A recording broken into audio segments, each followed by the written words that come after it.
இந்த நந்தவனை இப்படி இருக்கிறதுனால இந்த இதுக்கேத்தாப்புல அத்தனை அழகா இருக்காரு அவர்.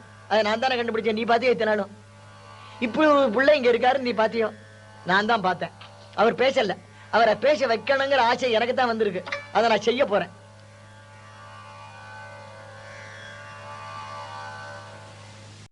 நாலஞ்சு மாசமா வாசல வந்து பாக்குற ஐயரும் கூட வந்திருக்கு, தங்கச்சியும் வந்துட்டா, ஐயரும் வந்துடுத்து. என் கண்ணே ஐயாவை கூட்டிட்டு வந்துட்டியா? ஆரத்தி எல்லாம் சுத்திலாம் உள்ளுக்குள்ள கோத்தி வச்சு ஆத்துல பிரம்மாண்டமான ஊஞ்சல்ல கோத்தி வச்சு ஆட்டி ஒரு தங்க பிளேட்ல வெத்தலை பாக்கு சீவல் சுண்ணாம்பு நாகரீகமான பண்டங்கள்லாம் கொண்டு வந்து வெத்தலை போட்டுங்க. நான் பிரம்மச்சாரி வெத்தலை போட்டு எங்க வீட்டு ஊஞ்சல்ல உட்கார்ந்து நான் பிரம்மச்சாரி வெத்தலை போட்டுக்கிறது இல்லைங்க. ஐயோ பாவையா ராஜா, நீங்க போட்டுக்கிட்ட பாருங்க. ராஜிலேருந்து இப்படி எல்லாம் இருக்கக்கூடாது. ரொம்ப முரட்டுத்தனமா அது ஆடியும் மீசியும் வளர்த்துக்கிட்டு இந்த அழுக்கு துணி முழங்கா வரையில் கட்டிக்கிட்டு பட்ட பட்டையா ராமத்தை போட்டுக்கிட்டு அதெல்லாம் ரொம்ப தப்பு. நீ என்ன செய்யறியோ செய், நிறைவன் பாவம் பராதீனப்படுத்தி இந்த மாதிரியில மாட்டின்றவன் கதிதான். சாவர்ணி தர்மான் அபநீய தஸ்மை விவ்ருண்வதி காமுக வேஷமுத்ரா. வர்ணாஷ்டமத்துக்கு உரிய வேஷபாசங்களை எல்லாம் மாற்றி விட்டா. அழகா மழை மழைன்னு முகங்கள்லாம் பளபளன்னாக்கி தலையெல்லாம் கோதி விட்டு தங்கச்சீப்பால வாரி நெத்தியில பெரிய ஜவ்வாது தேகம் போட்டு ரத்னாபரணங்களை எல்லாம் போட்டு பீதாம்பரத்தை இடுப்புல கட்டி மேல் கொடுத்து புட்டாவை போட்டு நிகரில்லாத வாசனா திரவியங்கள்லாம் உடம்புல அபிஷேகம் பண்ணி எப்படிங்க இருக்கீங்க? நான் நீ என்ன பண்றியோ எல்லாம் திருப்தியா இருக்கு சொல்லிட்டார். யோக முறையிலே இருந்த இவருடைய உள்ளத்தை போக முறைக்கு ஆளாக்கினாள் அவள். அரங்கனே தெய்வம் என்றிருந்த இவரை தேவதேவியே தெய்வம் என்று ஆக்கிவிட்டாள். ஸ்ரீரங்கநாதனுடைய கோவில் தான் புகலிடம் என்றிருந்த இவர் தேவதேவியினுடைய இல்லம்தான் புகலிடம் என்று ஆகிவிட்டார். உடல் பொருளாவி எல்லாம் அரங்கருக்கு என்று இருந்தவர் என்னுடைய உடல் பொருளாவிகள் எல்லாம் தேவதேவிக்குத்தான் என்று தன்னை மாற்றி கொண்டு விட்டார். இவர் மாறியே விட்டார். இவர் இப்படி ஒரு சில மாசம் போச்சு. வேசியர் உறவு காசு கொடுக்க மட்டும். புஷ்பத்துல தேன் இருக்கிறவர்கள் தான் வண்டு போச்சு அந்த தேனெல்லாம் எடுக்கும். அந்த தேனெல்லாம் தீர்ந்து போச்சுன்னா அது வேற செடிக்கு போடும். அந்த தப்பித்தவரே அந்த வண்டு இந்த பழைய செடிக்கு வரவே வராது. அந்த புற சயனம், கூடத்து சயனம், தாழ்வார சயனம், தெருத்திண்ணேல படுக்க அது வரை வந்துட்டார் பாவம். வரப்போற விற்த்தாந்தத்தை பார்த்தா ஐப்பசி மாசமா இருக்கணும்னு தோன்றது. பகவான் என்ன பண்ணார்? யோக்கியனா இருந்தவன அயோக்கியனா அடிச்ச புண்ணியம் எனக்கு தான். அவனை மறுபடியும் யோக்கியனா அடிச்சு நம்ம கைங்கரியத்துக்கு கூட்டின்னு வந்துட்டா தேவையில்லைன்னு சுவாமிக்கு தோணித்து. இதுக்காக தானும் ஸ்ரீரங்கன் ஆச்சியாருமா ஒரு அர்த்த ராத்திரி 12 மணிக்கு ஒரு பிரம்மாண்ட கருடன் மனசால் நினைச்சார். கருடன் வந்தது. எப்ப வேணாலும் கருடன் இருக்கு. ஸ்ரீதரன் திருமாதோடு திருவீதி தன்னில் வந்தான். ஸ்ரீதரன் திருமாதோடு திருவீதி தன்னில் வந்தான்.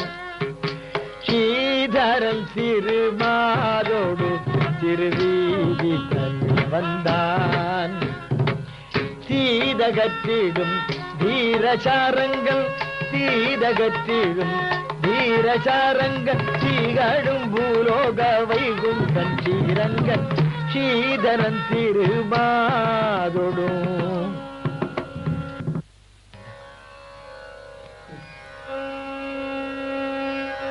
பிராட்டியா இருக்கிற ஜெகன்மாதா தேவதேவி வீட்டு வாசல் திண்ணையில் ஒதுப்புறமாக படுத்து இருந்த விப்ரநாராயணரை கண்டால் தாய் பாசம் பரிதாபகரமாக இருந்தது தாயாருக்கு. இந்த குளிரிலேயும் சாரலிலேயும் தெருவிலே யாரும் படுக்காமல் இருக்கிற வேளையிலே திண்ணையிலே படுத்திருக்கிறானே ஒரு மகாத்மா, இவன் யாரு என்று கேட்க வேணும் போல இருந்த ஒரு ஆசை பெருமாளை வினவினாள். பிரபு வாசுதேவா ஸ்ரீரங்கா, அநாதை போலே பரதேசி போலே இந்த வீட்டு திண்ணையிலே ஒருவன் படுத்திருக்கிறானே, இது யார் வீடு என்றாள். அதற்கு பகவான் நியமனம் பண்ணினான், இது தேவதேவி வீடம்மா. திண்ணையிலே சாய்ந்து கிடக்கிறவன் விப்ரநாராயணன் நந்தவன கைங்கரியத்தை விடாமல் நமக்கு 2 பேருக்கு செய்ய காத்து கொண்டிருக்கிறவன். அப்ப தேவியார் பரிவோடு புருஷகாரம் பண்ணினாள். இவனை இவ்வாறு தாங்கள் கெடுக்கக்கூடாது, எப்பொழுதும் போலே அவனை நல்லவனாக ஆக்கி பணித்து விட வேண்டும் என்று தாயார் பிரார்த்தனை பண்ணுகிற போது அங்கிருந்து புறப்பாடு கொண்ட அருளினான பரமாத்மா தான் திருச்சன்னிதானம் போனான். அதே க்ஷணத்திலே ஒரு 12 வயசு பாலகனாகத்தான் ஆவிர்பவித்து தேவதேவியினுடைய வீட்டு வாசல் கதவு சாத்தியிருக்கிற போது அதை தட்டினான். வந்து திறந்தாள். பனகஜயனன் பஞ்சபாத்திரத்தில் ஒன்றாம் கரகவட்டில் ஒன்றை கவர்ந்து தனது மட்டிலா விளைவாது விட்டினது வன்கதவை தட்டினாள். வந்து திறந்தாள்.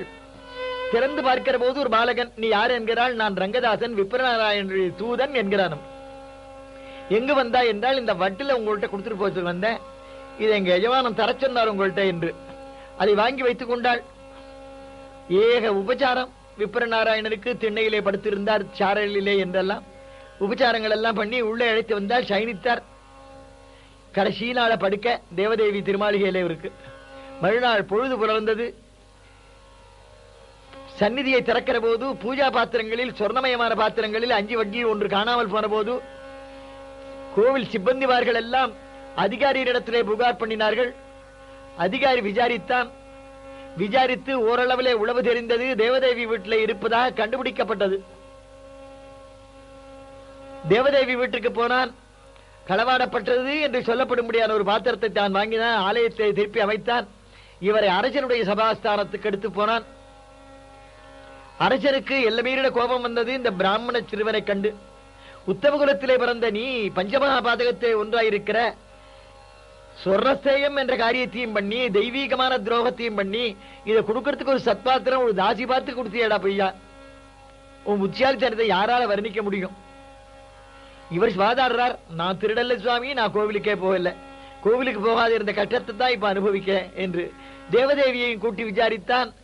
அவளும் யாரோ ஒரு பாலகன் வந்தான், கதவை தட்டினான், திறந்தான், இதை கொடுத்தான் என்றுதான் சொல்லுகிறான். இதை கண்டவனான மகாராஜா நிர்துஷ்டனா இருக்கிற இவனை விடுதலை பண்ண வேணும் என்றே ஆசைப்பட்டு விட்டான். அவன்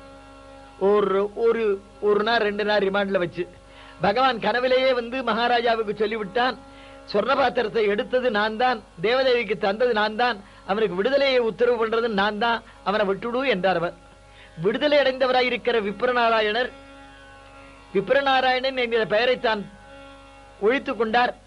மகாத்மாக்கள் நடந்து போன இடங்களிலே எல்லாம் விழுந்து புரண்டு அடியார்கள் காலிலே ஒட்டி கொண்டிருக்கிற தூசி என்று தனக்கு பெயரை கொண்டார். தொண்டரடி பொடி பக்தாங்கிரி ரேணுகு சபபூவ நாம்னா. பெரிய பெருமாள் சன்னிதானம் வந்தார். பெருமாளுடைய நாம சங்கீர்த்தன பிரபாவம் அமைந்ததாயிருக்கிற திருமாலையாகிற ஒரு திவ்ய பிரபந்தத்தை பாடினார். காவலில் புலனை வைத்து கலிதன்னை கடக்க பாய்ந்து நாவலில் துடி தருகின்றோம் நவந்தமர்தலகள் மீது மூலு குண்டமுண்ட முதல்வனின் நாமங்கற்றாவரி புடமகண்டாய் அரங்கமான கருளானே பச்சைமாமல போல் மேனி பவளவாய் கமலச்சங்கண் அச்சுதாமரரே ஆயர்தங்கொழுந்தே என்றும் இச்சுவை தவிர யான் போய் இந்திரலோகமாளும் அச்சுவை பெரினும் வேண்டேன் அரங்கமான கருளானே வேதநூல் பிராயம் 100 மனிதர்தாம் புகுவரையிலும் பாதியும் உறங்கிப் போகும் நின்றதில் 15 ஆண்டு பேதை பாலகனதாகும் பிணி பசி மூப்பு துன்பம் ஆதலால் பிறவி வேண்டேன் அரங்கமான கருளானே என்று இது போன்ற நாம சங்கீர்த்தன பிரபாவங்கள் நிறைந்து ஸ்ரீரங்கநாதனை தவிர மற்றொரு தெய்வத்துக்கு இடமில்லாமல் இருக்கிற திருமாலையாகிற பிரபந்தத்தை பாடினார். இதன் பின்னர் பெருமாள் தூங்குகிறாரோ என்று ஐயமுற்று சுப்பிரபாதம் பாடினார். திருப்பள்ளி எழுச்சி கதிரவன் குணதிசை சிகரம் வந்தணைந்தான் கனைருலகன்றது காலையும் பொழுதாய் மதுவிரிந்தொழுகிற மாமலரெல்லாம் வானவர் அரசர்கள் வந்து வந்தீண்டி எதிர் திசை நிறைந்தனர் இவருடன் புகுந்தனர் என்று தான் திருப்பள்ளி எழுச்சி பாட ஆரம்பித்து அரங்கத்தம்மா பள்ளி எழுந்தோளாயே என்று சுப்பிரபாதம் பாடினார். பெருமாளுடைய பரிபூர்ண அனுகிரகத்திற்கு தன்னை இலக்காக ஆக்கிக் கொண்டார். பல்லாண்டுகள் வாழ்ந்திருந்தார் விப்ரநாராயணர். இந்த திருநந்தவன கைங்கரியத்தையே பார்த்து கொண்டு பரமாத்மாவனுடைய திருவருளுக்கு தன்னை லட்சியபூதராக ஆக்கிக் கொண்டார். இதே கணக்கிலே தேவதேவியும் தன்னிடத்திலே இருந்த ஐஸ்வர்யங்களை எல்லாம் ஜெகன்மாதா ஸ்ரீரங்கநாச்சியாருக்கு அளித்து தானும் கைங்கரிய ஸ்ரீயோடு பரமாத்மாவனுடைய திருவடியாகிற பெரிய நிழலிலே அன்று வாழ்ந்தார்கள், இன்றும் வாழ்கிறார்கள், ஆச்சந்திரார்க்கம் வாழப்போகிறார்கள் என்ற சரதசதமான சித்தாந்தத்தை ஒட்டி பெருமாளுடைய திருநாம சங்கீர்த்தனத்தாலே பெரும்படியான லாபம் மற்றவற்றாலேயும் பெற முடியாது. நின்யாக்கோ நின்னகன்யாக்கோ உன்னுடைய திருநாம பலம் ஒன்றே போடும் என்கிறாரே புரந்தரதாசர். அதுபோல பரமாத்மா அவருடைய திருநாமம் சாதிக்காதது பகவான் ஒன்றும் சாதிக்கப் போவதில்லை என்று உபசம்ஹாரம் பண்ணப்பட்டது.